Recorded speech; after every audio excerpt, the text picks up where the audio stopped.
everyone, it's Kayla, and today we are going to be discussing Empire of Storms by Sarah J. Maas. If you have never read any of the Throne of Glass series, just go do it. It's so good, and good isn't even an adjective that can compare to how amazing this series is. I love it so much, and this did not disappoint. It kicked butt. Emotions. That's all I can really tell you. It's the 5th out of the 6 books in the series. So if you haven't hopped on the train yet, do it before the 6th one comes out.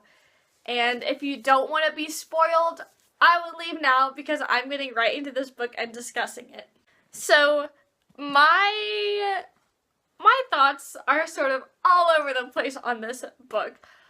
We just need a 6th one now. I need to know what happened. It was crazy. I don't know if Empire of Storms is my new favorite or if Heir of Fire is still my favorite. It's still up in the air. Still don't know what to decide, but man, was that a good book. So I think I'm just going to go through each character and sort of talk about what happened and like what I felt about it.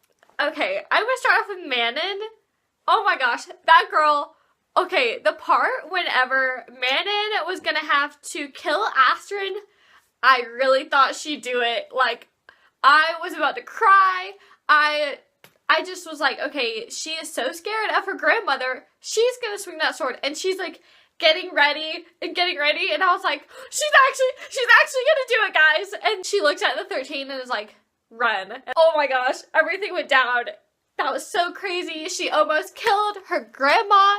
And her grandma slashed at her with her little talons and left iron in her, and it kept like splintering her, which, oh my goodness. Abrahos is of course there to save her as she just like falls off, and I'm just picturing that part when, oh my gosh, what movie is it? There's a person that's like standing on the ledge and they're like this and they look back and then they just like fall and there's something to pick them up. Is it Harry Potter? I don't know what movie it is. I'm thinking it actually might be The Sorcerer's Apprentice or something like that happens. But it was epic. And Abrahos is just so cute. Like, I still don't have a clear picture of a wyvern. That's what I call them. Wyvern. Who knows how to say it. But I still don't have a really clear picture of them. Like, whenever I'm reading about them, it just changes every time. But he's just such a cute little darling. And he just cares so much for Manon's safety. And whenever, this is before, of course, she gets like beaten up for slaying almost for the yellow leg switches, but whenever they got there before and then she killed those yellow leg switches for Dorian, I was like, I ship it over here. I really like them together, and this book, like, so many sexy times happening in this book. There were so many sex scenes. I was like, whoa. And if you've read, I think what book was it? City of Lost Souls. Is that when Clace happens? Clace sex? I don't know. I remember reading that and being like, oh wow, that was like pretty descriptive. It compares nothing to this book. This has been, oh my goodness, that was crazy, and it was so descriptive, and oh my gosh, I just can't. Whenever, at first with Dorian and Manon, I really thought that he was kind of using her as a distraction with this thing that happened with Sorsha, and I think he was kind of using Manon to like replace her, and I didn't think that he liked Manon for who she truly was. And I thought he just liked her because she was so the opposite of Sorsha. She's not weak, she was strong, and she's not mortal, she's immortal. But then at the end of the book, I think Dorian makes this comment like, no, I want to get to know you better, like, we are in this together. And I was like, okay, good, my babies are okay. With Manon, I also loved the part whenever the 13 came in on the Wyverns, when this whole battle with Maeve is going on, like, kick butt. I love when she's like, where the heck is Abrahos? Like, and I didn't even see it coming. But then we see him flying across the sky with 12 others behind him, and I was like, there's Abrahos, yeah! Manon played her part so well with Maeve. Whenever she just had to totally be like, off guard or like standoffish and just not even show that she was a part of this whole scheme. She had to be, you know, that third party that had nothing to do with it so that Maeve wouldn't even suspect that she had the word stone. So jumping to a different storyline now, Elide and Lorcan. Okay, so if you watched my Kiss, Marry, Kill, I was still in the middle of reading Empire of Storms when I made that. So at the time, I really liked Lorcan. In my Kiss, Marry, Kill video, I remember saying, I think either that I would kiss him or that I would marry him. Because I was like, I mean, he's Lorcan, like, why wouldn't I? And then we get to the end of the book and it's like, maybe I won't kiss or marry Lorcan. At first, I was really mad at him still because he's just holding on to this whole thing with Aline, and I like know that of course he's going to, but I was like, just give it up, man. Like, she's a queen, she's gonna save you, like, and he kind of really irritates me with this thing with Maeve. Like, she doesn't love you. Why does he keep... I just don't understand all these people, why they love Maeve so much. And they see how much trouble she causes, but yet when she takes off the blood oath to, like, Gabriel and to Lorcan, they're, like, in tears. They're like, no. And I'm like, okay, Gabriel, you want to be with Aiden. And Lorcan, like, you don't love her. You realize, that, like, I'm pretty sure that with Elide, he kind of realized that what he had for Maeve wasn't love. I think there's a difference between infatuation and love. And I think that maybe he's just, like, infatuated with the thought of her, but I don't think he actually loved her. I think he loved Elide, and I think that showed whenever he did call Maeve to save Elide, which was a poop move on his part. Why would you call Maeve when we have two of the word keys and Aileen is in a mirror? So mad at him, and I'm happy that Elide is, like, done with him now, although I do hope that maybe in book 6 there'll be some, like, reunion. I was super mad at him, and I was like, why do you keep falling back on Maeve? Why does he not think... It was mentioned that everyone knew that at Aileen's strongest, she can beat Maeve. Like, she can knock that lady down, and that's why Maeve had to, like, siphon off her power and slowly get her to use it up, because even Maeve knows that at her full power, she can kick Maeve's butt. And so if Aileen, Rowan, Aiden, Dorian, Gabriel, and Fenris can't all together save Elide, then nobody can, okay? So why are you calling Maeve over here to save her? Ah! Anyway, the part whenever they had to share a tent, and she's just like, why do I have to sleep naked? Why can't you sleep naked? That was so funny. Just like, they get into battles over everything, and I love how she's like, my husband, he's like, I'm not your husband, I'm your brother. And she's like, no, you're my husband. And I was like, yeah? He cares so much for her, like, and he's, like, trying to justify it. He's like, well, that guy's gonna take forever with her leathers, and then she'll be, like, complaining about it, so I guess I'll just do it. Like, no, boy, you want to do it because you like her. It's okay to admit it. I did like seeing them travel together, and it was so cool. Elide is so awesome. She always is undermining herself and being like, oh man, like, what are they gonna want from me in their court? I can't do anything. I suck at everything. But she is conniving and she's a liar, but she's so good at it. And that's basically what Aileen does all the time. Like, her and Aileen together they could get into a web and they would become the predators in that web. Then there's that part when Elide is tracked down by Vernon or Parrington. I get them mixed up all the time. But them and their Ilkin things.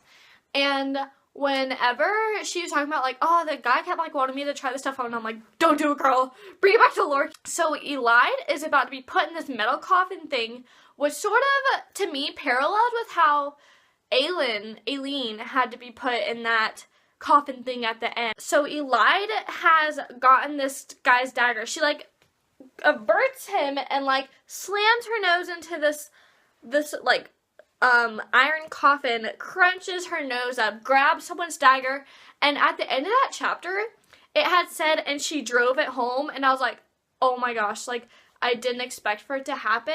I thought that she wasn't actually, like, gonna kill herself, but then I saw that happen, and when I read that, I literally thought she'd already just killed herself. And then we go to Lorcan's POV, and he slams that hatchet, and the dagger drops from her hand, and I was like, he is there to save you, girl, don't you worry.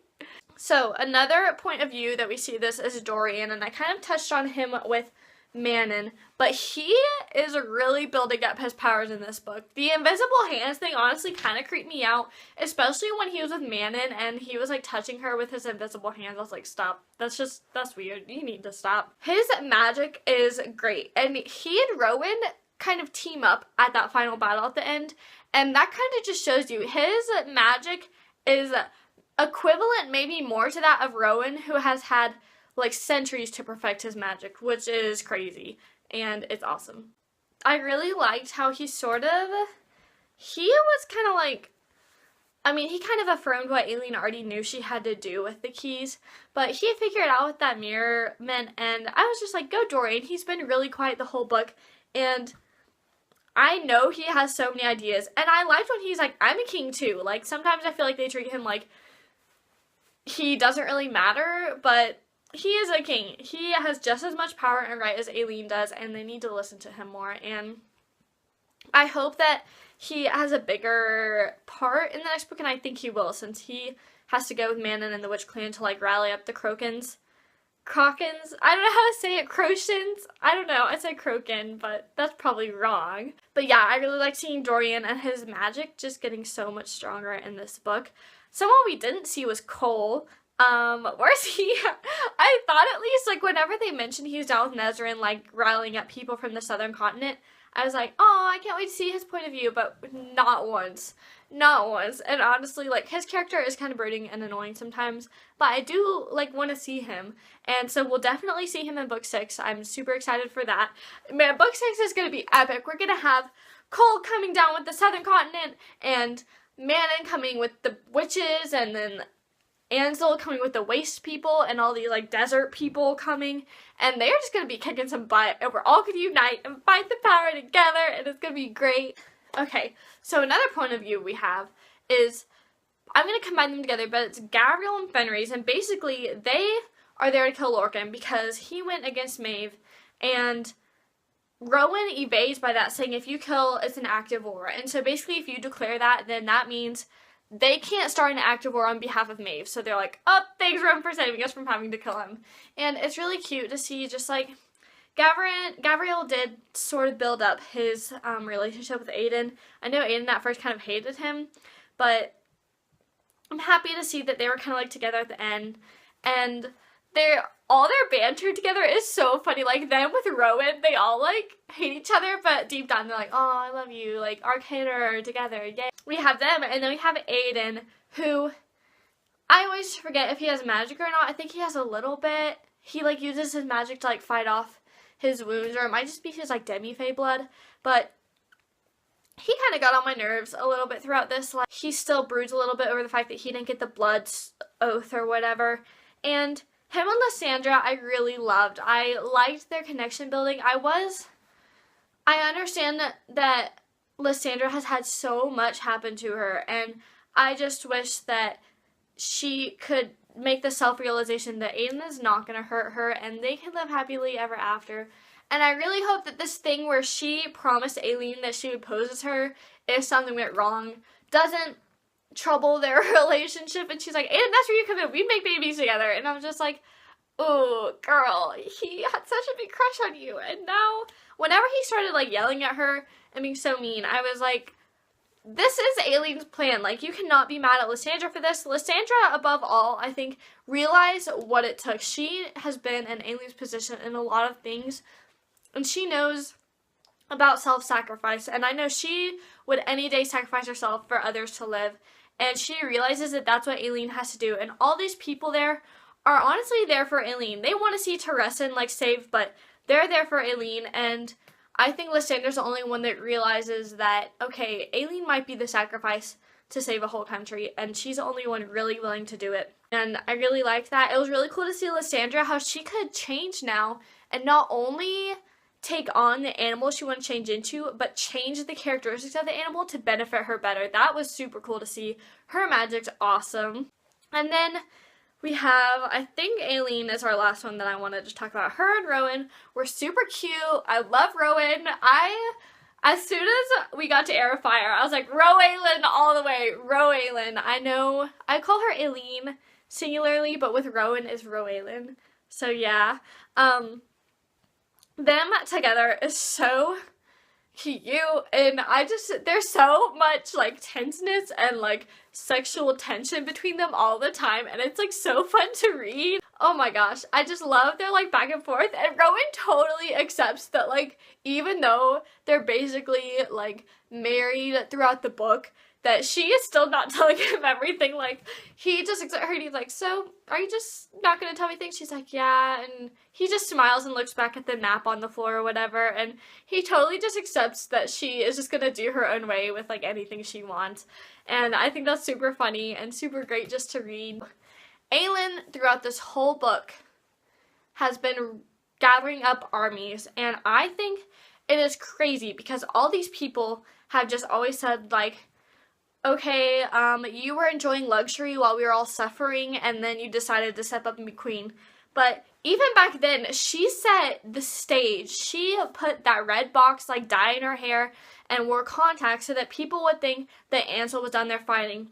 And that was so far ago, and she knew it would get back to Ansel in time to get Ansel's help with this, which is just awesome. She has been planning out these armies forever, and she told Darrow with her little blood oath, like, I'm gonna get you armies, like, if it kills me.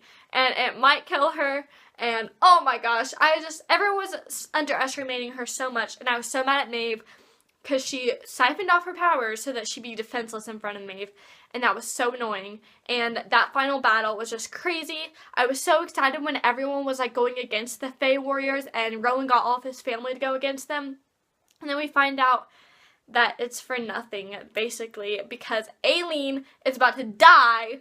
Oh my gosh, I was in tears. I actually made a like reaction right after to it. I thought that the book ended before it did, so I thought it ended like right after Aelin has to get in that like coffin thing, and I was like wiping tears out of my eyes, like trying to continue reading the book, and there were like teardrops on all my pages because I was just like, I was in tears, and I really thought that this was gonna be the end, and that in the next book we just have to see how the rest of the gang continued. Thankfully, she's still alive, but I do not want this to be a Tris Prior thing, okay? Like, I don't care if she has to, like, put all of her life into creating whatever for, like, the lock. We can find a way around it, alright? Loopholes are our best friend for this. I don't want her to die. I'm crying at the thought of her dying. Whenever that guy, what's his name, Cairn, when he was whipping her, it killed me, and how she would not count.